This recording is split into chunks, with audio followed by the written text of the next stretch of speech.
Assalamualaikum warahmatullahi wabarakatuh.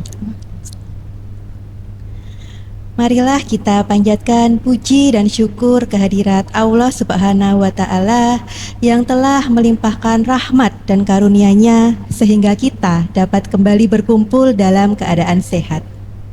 Tak lupa sholawat serta salam marilah kita curahkan kepada junjungan kita Nabi Agung Muhammad Sallallahu Alaihi Wasallam, keluarganya, sahabatnya, serta kita semua selaku umatnya.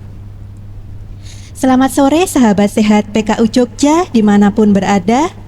Semoga senantiasa dalam keadaan sehat. Pertama-tama, marilah acara kita pada sore hari ini kita buka dengan bacaan basmalah. Bismillahirrahmanirrahim. Bersama saya Apoteker Ida Setyaningrum yang selama 45 menit ke depan akan membersamai sahabat sehat PKU Jogja dalam acara Obras, obrolan sehat menjelang berbuka puasa, yang diselenggarakan oleh tim PKRS Rumah Sakit PKU Muhammadiyah Yogyakarta yang bekerja sama dengan Panitia Ramadan 1446 Hijriah.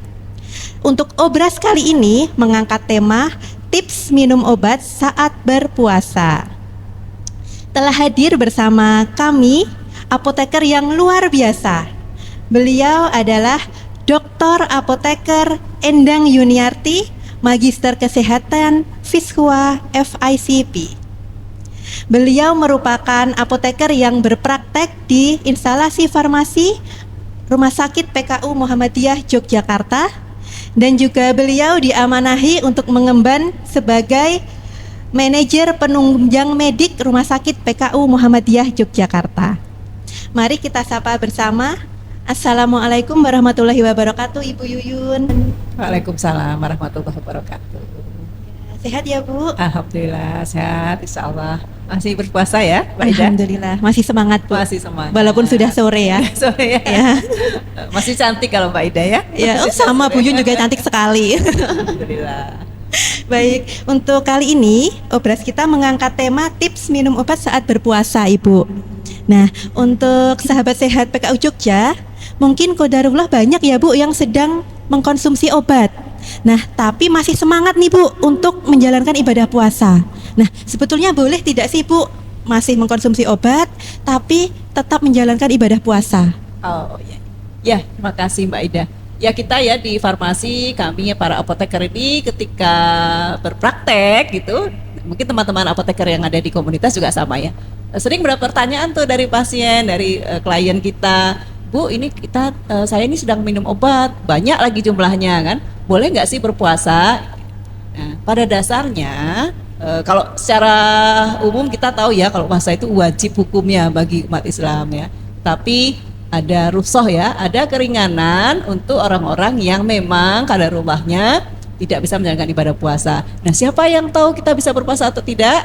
Mesti dokter ya. Jadi teman-teman sahabat sehat PKU Jogja yang kadarullahnya harus mengkonsumsi obat itu yang menentukan bisa tidak berpuasanya itu kondisi penyakitnya sebenarnya, bukan obatnya ya. Sehingga harus ditanyakan dulu, dipastikan dulu pada dokter apakah boleh berpuasa atau tidak. Dan kita juga sebagai yang punya tubuh nih, yang punya fisik bisa mengira-ngira juga ya. Makanya tuh kalau dalam Islam kan bulan Rajab, Sya'ban tuh disarankan untuk berlatih dulu ya. Nah, mungkin bisa di bulan Rajab atau Sya'ban itu coba dulu berpuasa bisa apa tidak ya, mudah apa tidak, kuat atau tidak gitu. Nanti dikomunikasikan dengan dokter yang merawat. Gitu ya Mbak Ida. Oh iya, betul. Berarti gitu ya Bu, harus dikomunikasikan kepada dokter terkait kondisi Bapak Ibu sahabat sehat PKU Jogja, apakah memungkinkan untuk menjalankan ibadah puasa atau tidak.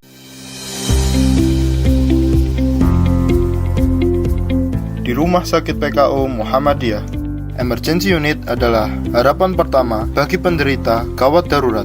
Inilah tempat di mana profesionalisme menjadi penentu utama dalam menyelamatkan jiwa. Pelayanan pasien gawat darurat adalah misi utama kami.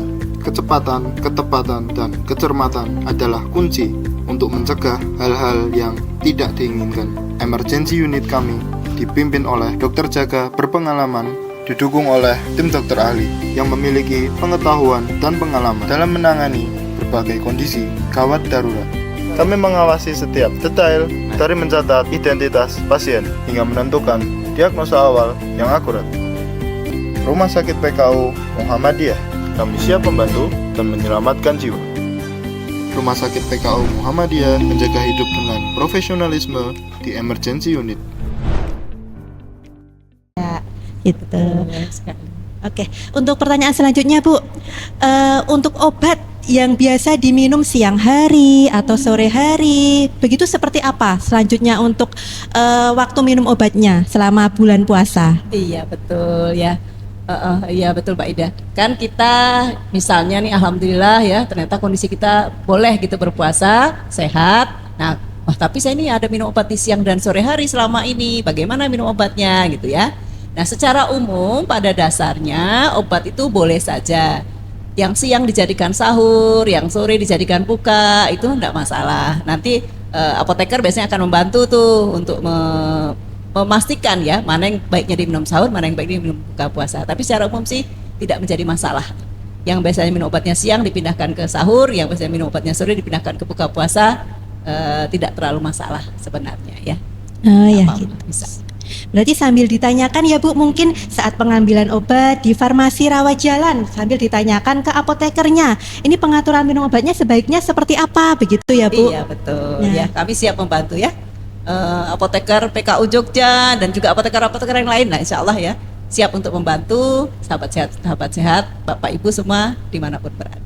Iya, betul. Nah, untuk sahabat sehat PKU Jogja, saat mengkonsumsi obat ternyata yang terlalu banyak Bu, ternyata jumlah obatnya lebih dari 5.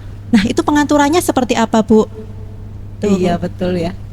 Beberapa pasien ya, misalnya pasien dengan gangguan fungsi jantung, gangguan fungsi ginjal, itu kadang-kadang harus minum obat banyak ya, 4, 5, 6, bahkan saya itu punya ada pasien kita ya di PKU itu ada sampai 11 sampai 12. Ya pasti bingung lah gimana cara minum obatnya. Ya biasanya sih kalau yang sudah sampai banyak itu kemungkinan memang kondisi tubuhnya tidak memungkinkan untuk berpuasa. Biasanya umumnya begitu. Tapi tadi tetap ya dikonsultasikan dengan dokter yang merawat.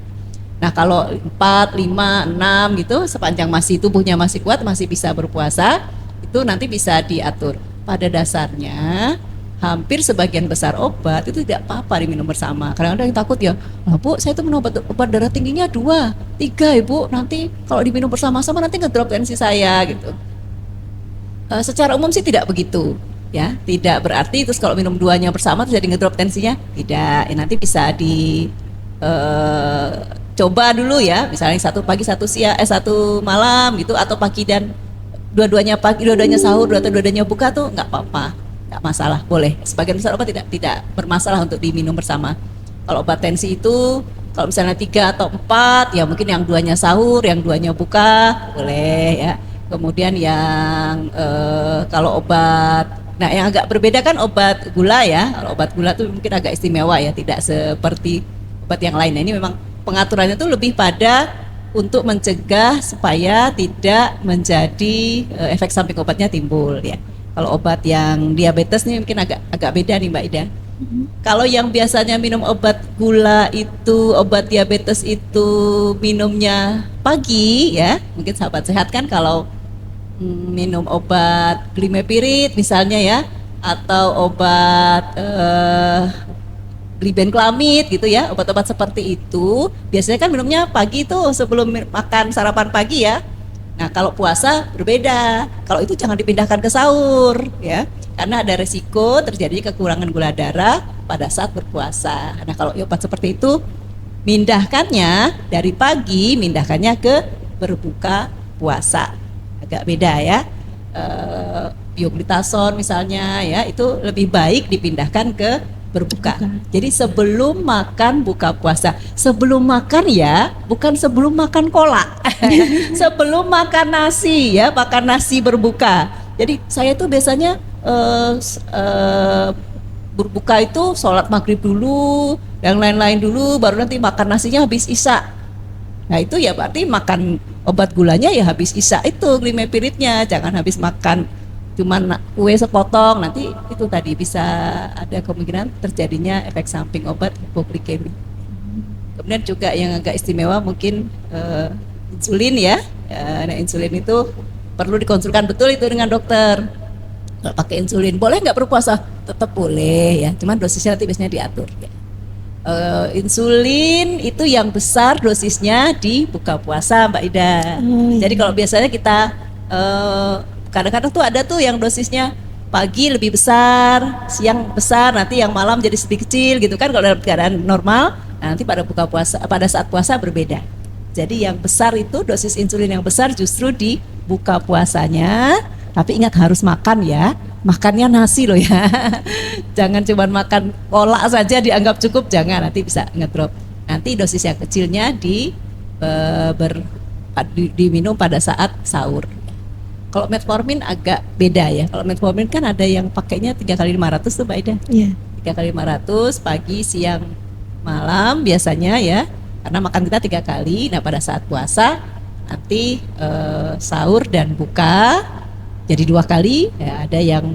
Ada dokter yang mengatakan 2 tablet di buka, 1 tablet di sahur.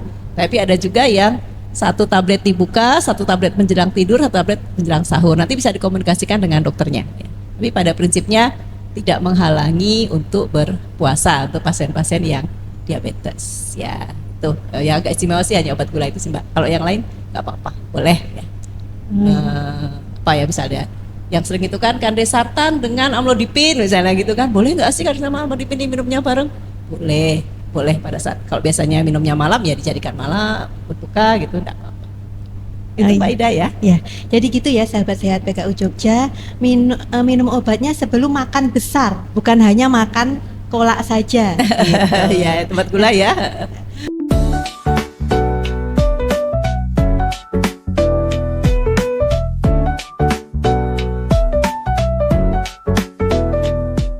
Untuk obat-obat yang diminum sebelum makan, Bu, diminum perut kosong, itu cara minumnya seperti apa saat puasa, Bu? Oh iya sebentar. Kalau obat yang diminum perut kosong itu paling sering kan obat asam lambung ya, obat mah ya. Oh ya tadi memang sebagian besar obat itu tidak apa-apa diminum bersama memang. Tapi ada beberapa obat yang harus diminum tidak bersama atau tidak boleh diminum bersama, dipisah. Itu yang paling umum itu adalah obat antasida tadi ya, obat mah itu memang. Obat mah itu seperti sukralfat, antasida ya. Atau mungkin kalau nyebut merek apa yang paling sering ya? Milanta, Paproma gitu ya, yang terkenal. Ya, nggak boleh menyebut merek. Nah, kalau obat-obat seperti itu memang agak beda karena banyak obat bisa berinteraksi dengan obat-obat golongan antasida dan sukralfat tadi. Nah, seperti itu bisa diminum pada saat sebelum jangan sebelum buka puasa ya. Sebelum makan pada saat buka puasa. Apalagi kalau qadarullah teman-teman ada yang waktu puasa itu dicoba sama Allah sakitnya infeksi saluran kencing gitu ya, atau mungkin infeksi saluran pernapasan, sama dokter dikasihlah obat antibiotik. Nah kalau obat antibiotik nih kalau dengan tadi golongan antasida, sukralfat itu dia cenderung berinteraksi. Kalau itu harus dipisah ya, nggak boleh diminumnya dalam waktu yang bersamaan ya.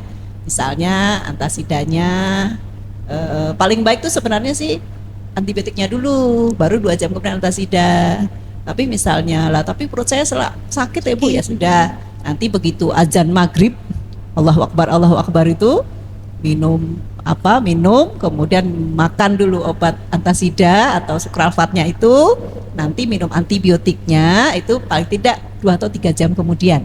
Ya, jadi jam 8 atau jam 9 gitu diminum bangsanya ciprofloxacin, levofloxacin. Nah, kalau itu ya kalau kita di farmasi haram lah hukumnya kalau diminum bersama dengan antasida tadi ya. Tapi kalau yang lain sih nggak masalah. Kemudian untuk obat yang antibiotik yang biasanya agak masalah kan di antibiotik ya.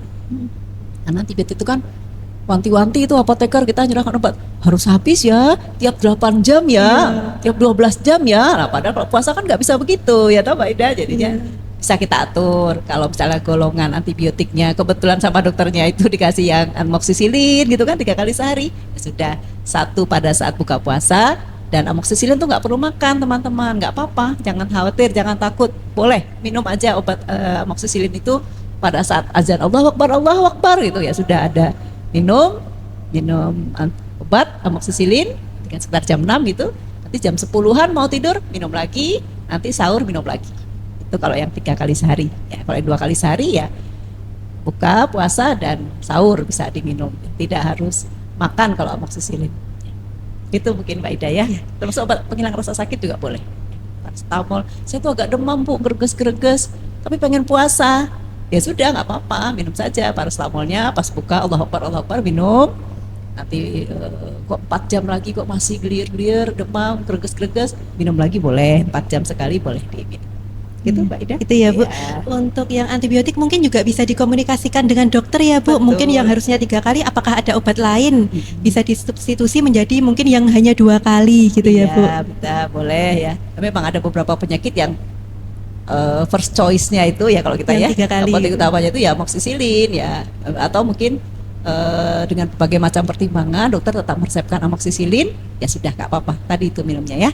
Saat buka, nanti jam 10 mau tidur, nanti jam sahur diminum lagi ya. Nanti kalau misalnya diganti sama dokter yang 2 kali sehari ya alhamdulillah, nanti pada saat udah berbuka diganti lagi yang 1 kali sehari ya alhamdulillah. Tapi kan ini ya, dan ingat ya, antibiotik tidak boleh dibeli sembarangan ya Mbak Ida ya, tidak boleh harus dengan resep dokter. Gitu Mbak Ida. Menyanggung antibiotik ya Bu, kadang kan ada pasien yang harus konsumsi antibiotik jangka panjang seperti pasien TBC.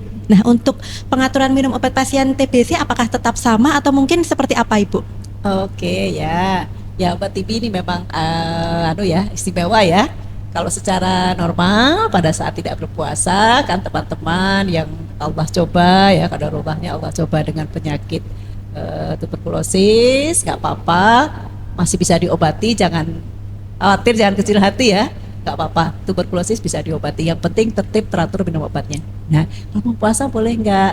Kalau kondisi tubuh memungkinkan boleh berpuasa. Biasanya kan dalam keadaan tidak berpuasa minum obatnya sekitar setengah jam atau 1 jam sebelum makan pagi ya. Iya, betul. Ya, sebelum makan pagi. Bisa nggak dipindahkan ke sahur? Boleh. Tetapi selama ini misalnya nanti, karena kan obat TB itu efek samping yang paling sering terjadi itu kan mual ya. Mual kadang-kadang, kalau sampai muntah nggak boleh, itu harus lapor tuh sama dokter ya. Kalau hanya mual aja masih boleh diteruskan ya, tapi kalau sampai muntah mengganggu banget gitu harus bilang sama dokternya ya, mungkin harus diganti obatnya atau dan seterusnya. Tapi kalau misalnya mual dan khawatir mual setelah minum obat tersebut di sahur, bisa dipindahkan ke mau tidur. Yang penting obat tersebut baiknya diminum pada saat perut kosong ya. Nanti bisa dikomunikasikan ke dokternya. Boleh dipindah ke sahur? Boleh, dicoba aja setengah jam sebelum makan sahur dicoba. Tapi kalau memang punya kecenderungan mual atau punya riwayat asam lambung yang agak kuat, itu sarannya memang diminum untuk obat TB, diminum dengan sedikit makanan atau diminum pada saat mau tidur, itu bisa. Karena memang itu nggak boleh berhenti kalau itu ya. Iya, tidak boleh berhenti, tetap semangat gitu ya Bu, untuk tapi- terus konsumsi. Betul, tapi masih boleh berpuasa kalau kondisi memungkinkan. Ya. Untuk obat-obat ini Bu, semacam furosemid, itu kan obat-obat yang cenderung setelah itu efek sampingnya sering pipis. Iya. Nah, kalau dikonsumsi setiap pagi hari ya Bu biasanya. Biasa, Nah, betul. itu ada resiko tidak sih Bu untuk menyebabkan dehidrasi pada pasien yang sedang berpuasa? Betul, bisa ya, sangat mungkin terjadi ya, karena tidak bisa minum toh. Ya kalau itu memang perlu dikomunikasikan juga tuh dengan dokter. Boleh nggak dipindahkan ke buka? Ya, boleh. Tapi tadi ya konsekuensinya akan sering bakal. Kadang-kadang ada juga pasien, saya jadi terganggu ibu, tarawehnya jadi nggak bisa. Oh iya, betul ya, Bu. Jadi nggak bisa karena terus pipis terus gitu ya. Itu pada pasien-pasien memang harus dikomunikasikan juga itu dengan dokternya, apakah dosisnya bisa diturunkan gitu ya. Kalau memang memungkinkan, tapi dipindahkan ke berbuka puasa sebenarnya tidak masalah. Tidak masalah, boleh. Oh iya. Selalu ada solusi gitu ya, Bu. Insya Allah selalu ada solusi bagaimana menggunakan obat pada saat berpuasa.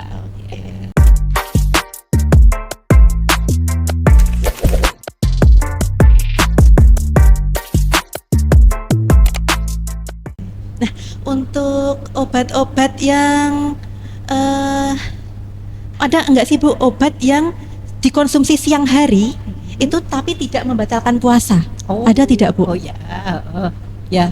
ada beberapa obat yang harus digunakan secara rutin ya, tetapi tidak membatalkan puasa. Misalnya pasien-pasien dengan asma, pasien-pasien dengan PPOK, obstruksi paru itu ya, beberapa pasien kita kan termasuk yang banyak juga ya PPOK ya, kan harus menggunakan obat inhaler ya, inhaler baik yang disemprot maupun yang dihirup itu atau yang dinebul itu menggunakannya di siang hari itu nggak apa-apa, tidak membatalkan puasa. Ya, insya Allah Majelis Tarjih Muhammadiyah itu sudah memutuskan juga ya, MUI juga sudah memutuskan bahwa penggunaan obat yang melalui inhalasi itu tidak membatalkan puasa, ya boleh digunakan dan tetap harus digunakan pada saat berpuasa. Tapi kan harus kumur-kumur Bu. Ya asal tidak ditelan kan tidak apa-apa ya. Kalau kita pakai yang inhaler atau turboholer yang sebut merek ini misalnya Simbicort gitu kan harus kumur-kumur, tetap harus kumur-kumur. Nanti biasa sariawan kalau tidak kumur-kumur. Kalau itu kan nggak apa-apa, tapi jangan ditelan atau diam-diam ditelan ya. Jangan atau dinebu juga nggak apa-apa. Kemudian obat yang dimasukkan melalui rektal. Ya, misalnya nyeri gitu kan. Kita nyeri banget nih gitu, pengen tetap puasa tapi nyeri gitu, bisa melalui rektal. Ya, itu juga tidak membatalkan puasa karena tidak masuk di dalam pencernaan. Kalau injeksi, itu kalau injeksi ya, yang sering jadi pertanyaan injeksi. Ya mayoritas ulama mungkin ya itu mengatakan tidak membatalkan puasa, asal jangan dengan niat untuk menyegarkan. Nah itu beda ceritanya ya. Kadang-kadang kan kita pengen biar segar nih, suntik vitamin banyak-banyak gitu kan. Itu ini saya minta di infus apa misalnya nutrisi gitu. Nah, itu namanya kita mengakali gitu ya. Itu kalau itu sih tidak itu dianggap tidak boleh ya, tidak sah nanti puasanya insyaallah. Tapi kalau hanya misalnya penghilang rasa sakit itu diinjeksi boleh, tidak membatalkan puasa. Tapi kalau di rumah sakit boleh nggak puasa? Kalau itu harus tanya sama dokternya itu. Misal di dalam posisi dirawat kan injeksi tidak membatalkan puasa. Ya, tapi kan ada proses yang lain ya, ada pertimbangan yang lain kalau sedang dirawat di rumah sakit, lain ceritanya ya, harus dikomunikasikan betul dengan dokter yang berat. Iya. Kalau tetes mata Bu, kadang kan tetes mata ternyata di sini berasa pahit tuh. Iya, betul. Nah, itu membatalkan atau tidak Bu? Oh iya, ya tetes mata, tetes hidung itu tidak membatalkan puasa ya. Memang ada tetes telinga ya, tetes mata yang chloramphenicol itu biasanya agak pahit di sini. Nggak apa-apa, asal jangan terus minum ya. Kalau terus pahit terus minum, itu jadi batal. Tapi kalau pahit bisa ditahan ya sudah nggak apa-apa ya. Itu tidak membatalkan puasa ya. Tetes mata, tetes hidung, tetes telinga boleh. Yang dioles-oles boleh ya. Atau kalau beberapa pasien pakai penghilang rasa nyeri koyo atau apa itu boleh Mbak Ida ya. Jadi kalau nyeri agak pusing-pusing koyoan aja di sini ya sambil nunggu buka ya. boleh insyaallah nggak masalah. Oke, ya berarti boleh ya untuk pasien asma yang mungkin ada yang hanya sedia untuk saat serangan. Ternyata serangan di siang hari berarti tetap aman ya Bu. Tetap aman. Menggunakan tetap inhaler. Aman menggunakan dan selanjutnya boleh berpuasa. Kalau obat jantung yang di bawah lidah gimana Bu? Kalau itu ya tidak ya. Kalau itu hukumnya tetap batal ya, karena kan masuk nanti ke pencernaan. Oke, berarti yang dioles-oles tidak masalah Tidak gitu ya Bu? boleh, mau pakai skincare apa aja boleh. Iya, boleh ya, berarti tetap aman. Aman, yang penting halal ya kalau kita orang Islam ya. Iya betul, yang penting halal gitu. Oke. Kemudian untuk vitamin tadi ya Bu, vitamin apa sih sebetulnya yang diperlukan saat berpuasa atau masih boleh tidak sih kita mengkonsumsi vitamin saat berpuasa? Oke ya. Kalau pas minumnya di buka puasa atau di sahur ya boleh ya. Asal bukan jangan di siang hari ya. Di malam hari boleh. Vitaminnya apa? Pada prinsipnya semua vitamin boleh, tergantung kebutuhan kita apa. Kalau kita makannya cukup, kadang-kadang yang membuat kita merasa perlu vitamin dan kita merasa makan kita kurang tuh Mbak Ida ya. Wah saya itu kalau puasa nggak nafsu ya, sahur itu kadang-kadang cuma air doang gitu kan, atau cuma apa gitu, sehingga saya merasa badan saya lemes gitu, saya perlu tambahan vitamin. Ya boleh, multivitamin apa aja sih nggak masalah ya, asal jangan berlebihan. Dan juga tergantung kebutuhan. Kalau memang kita tidak sama dokter diberikan vitamin vitamin misalnya neurobion, sebut merek lagi ya. Vitamin B Tidak gitu. di-endorse ya. B1, B6, B12 itu neuro apa gitu belakangnya Iya, iya. macam-macam itu boleh saja, bagus juga sih. Oke, berarti Kalau mau vitamin C gitu, saya tuh perlu vitamin C karena kurang makan buah gitu, diminum boleh sepanjang aman di lambung. Pada prinsipnya multivitamin boleh diminum dengan syarat tadi tidak berlebihan dan juga diminum pada saat tidak berpuasa Tidak berpuasa. malam hari ya. Iya, Iya, iya. boleh Mbak Ida, silakan. Oke, berarti minum vitamin tetap boleh ya, Bu. Termasuk yang sekarang yang baru booming vitamin D3 mungkin ya. Oh iya. Boleh tetap diminum Tetap boleh gitu ya. diminum ya. D3, kalsium. Kalau yang saya kemarin habis operasi fraktur atau patah gitu. Sekarang saya sama dokter dikasih kalsium. Boleh puasa nggak Bu? Boleh. Kalsium kan boleh sahur dan buka. Kan? Vitamin D-nya boleh diminum asal pada malam ya. Nggak masalah. Silakan. Boleh. Oke, gitu. Baik, Kalau itu vitamin D itu baiknya diminum dengan makanan yang mengandung lemak tinggi ya. Jadi sambil minum cola itu minum saja. Sambil makan agak santan gitu, minum vitamin D bagus. bagus, malah lebih bagus gitu ya, Bu. Di Rumah Sakit PKU Muhammadiyah, kami memahami pentingnya memberikan pelayanan yang komprehensif. Kami memperkenalkan home care, pelayanan kesehatan di rumah pasien. Home care adalah pelayanan kesehatan yang diselenggarakan oleh tenaga medis di rumah pasien dengan pengawasan dokter.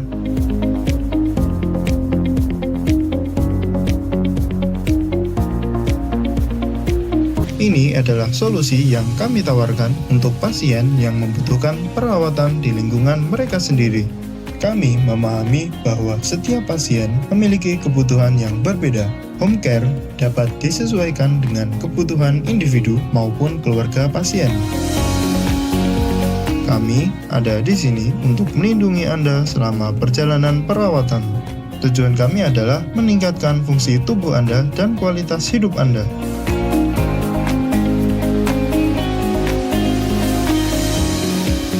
Di Rumah Sakit PKU Muhammadiyah, kami peduli dengan kesehatan dan kenyamanan Anda.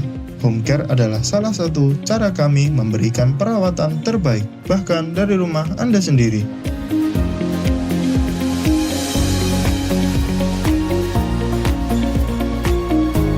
Kami adalah Rumah Sakit PKU Muhammadiyah, selalu ada untuk membantu Anda menjalani hidup yang lebih sehat dan berkualitas. Rumah Sakit PKU Muhammadiyah peduli tentang kesehatan Anda, bahkan dari rumah. Ada lagi Ibu mungkin yang ingin disampaikan kepada sahabat sehat PKU Jogja, tambahan selain yang sudah saya tanyakan? Oh ya, sahabat sehat, kita sebagai umat Islam yakinlah, percaya bahwa ibadah puasa itu disetting Allah itu ya, disetting oleh Allah itu untuk kebaikan gitu, pasti untuk kebaikan, pasti ada manfaat, hikmah ya. Kalau dari agama jelas ya, untuk menjadikan kita lebih bertakwa kan gitu ya kalau di Al-Baqarahnya itu. Sehingga jangan merasa bahwa minum obat itu akan menjadi penghalang untuk sahabat-sahabat PKU Jogja berpuasa. Karena pasti ada hikmahnya. Cuma memang ada beberapa yang Allah coba dengan penyakit yang tidak memungkinkan berpuasa. Tapi yang menentukan siapa? Dokter yang merawat, dan kita harus berkomunikasi dengan dokter yang merawat kita gitu. Tapi kalau misalnya obat bukan penghalang untuk kita berpuasa, insya Allah lah, kita yakin betul pasti ada hikmah dari proses puasa kita menjadikan kita bertakwa. Mudah-mudahan juga penyakit kita, kalau Allah memang kehendaki, menjadi sembuh, menjadi lebih baik. Itu salah satunya justru dengan kita berpuasa. Itu ya Mbak Ida. Ya, semoga dengan berpuasa menjadi semakin sehat gitu ya, Bu. Amin, amin, semakin sehat insya Allah ya. Baik, terima kasih kepada Ibu Yuyun yang sudah berkenan hadir pada sore hari ini. Ya, sama-sama Mbak Ida. Ya. Ya. Semoga bincang-bincang kita sore hari ini dapat memberikan manfaat bagi sahabat sehat PKU Jogja dan menjadi amal kebaikan bagi Ibu Yuyun yang sudah berkenan sharing kepada kita semua. Amin, amin ya. Teman-teman, insya Allah apoteker PKU Jogja siap membantu Bapak, Ibu, adik, kakak semua kalau ada kesulitan atau ada keraguan mengenai obat, cara minum obat pada saat puasa, insya Allah kami semua siap membantu. Punya hotline-nya juga, mungkin nanti ada hotline-nya ya. Ada. Hotline ya untuk pelayanan informasi obat PKU Jogja 24 jam siap membantu semua Iya. teman-teman semua. Ya, jika ada pertanyaan terkait obat, silahkan bisa dikonsultasikan ke apoteker PKU Muhammadiyah Yogyakarta. Bisa langsung datang ke rumah sakit atau kita ada nomor WA-nya Bu Yuyun ternyata Ya. di Farmasi Rawajalan. Boleh dicatat nomornya 0888 0271 1888. Wah, nomor cantik itu Mbak Cantik Ida ya. ya. Saya ulang sekali lagi ya. 0888 0271 1888. Gitu. Sip, bagus, nomor cantik. Itu kemudian sahabat sehat PKU Jogja juga bisa mengikuti akun media sosial Rumah Sakit PKU Muhammadiyah Yogyakarta agar tidak tertinggal informasi mengenai acara-acara yang seperti ini ya Bu, Ya. yang sangat menarik bagi sahabat sehat PKU Jogja. Nanti bisa di Facebook PKU Jogja Media, Instagram @PKU Jogja, YouTube PKU Jogja Media, TikTok PKU Jogja Media, dan X PKU Jogja. Tuh. Nah, jangan lupa juga di Rumah Sakit PKU Muhammadiyah Yogyakarta selama bulan Ramadan ada beberapa kegiatan yang bisa diikuti. Yang pertama yaitu kasesi, kajian Selasa siang setiap ba'da zuhur di Masjid Asyifa dan juga disiarkan secara langsung di YouTube PKU Jogja Media.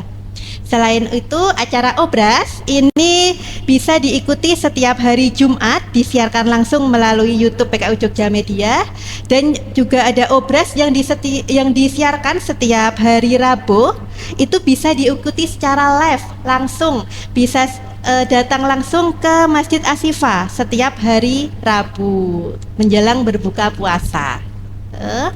Ada suguhannya nggak itu Mbak Ida? Ada tidak ya? Nanti saya tanyakan dulu ke panitianya. Ya ada takjilnya Insya Allah ya. ada, Insya Allah ada. Ya ada takjilnya ya kalau yang hadir di Ya, Masjid ada Asyifa ya. betul. Ada disediakan takjil selama bulan Ramadan, dan bagi sahabat sehat PKU Jogja yang ingin berbagi, kita juga memberikan kesempatan Bu Yuyun. Alhamdulillah. Ya, jadi ada paket takjil atau sahur yang bisa diikuti bagi sahabat sehat PKU Jogja yang ingin berbagi kepada yang lainnya. Nanti ada paketnya, nanti akan tertera di bawah ini flyernya gitu ya. Nanti ada 3 paket, ada paket 1 porsi, ada paket 5 porsi dan juga 10 porsi sesuai flyer. Nanti ada rekening yang bisa ditransfer ya, Bank Muamalat dengan nomor 35320017607 dan bisa konfirmasi di nomor yang sudah tertera. Begitu Bu Yuyun. Ya nanti untuk ini ya, kalau takjil di PKU Jogja ini kita berikan untuk pengunjung. Betul. Ya. Kalau pas besok kok ternyata pas buka gitu ya. Iya, betul. Pengunjung yang hadir di sini. Ya, insya Allah bermanfaat bagi sesama. Ya amin. Amin, amin. Ya, sebelum saya tutup saya ada pantun Bu. Waduh, nah ini yang ditunggu-tunggu ini. Ya. Kita coba ya. Ke Malioboro memberi batik. Cakep. Tak lupa juga nonton teater. Cakep. Obras kali ini sangat menarik.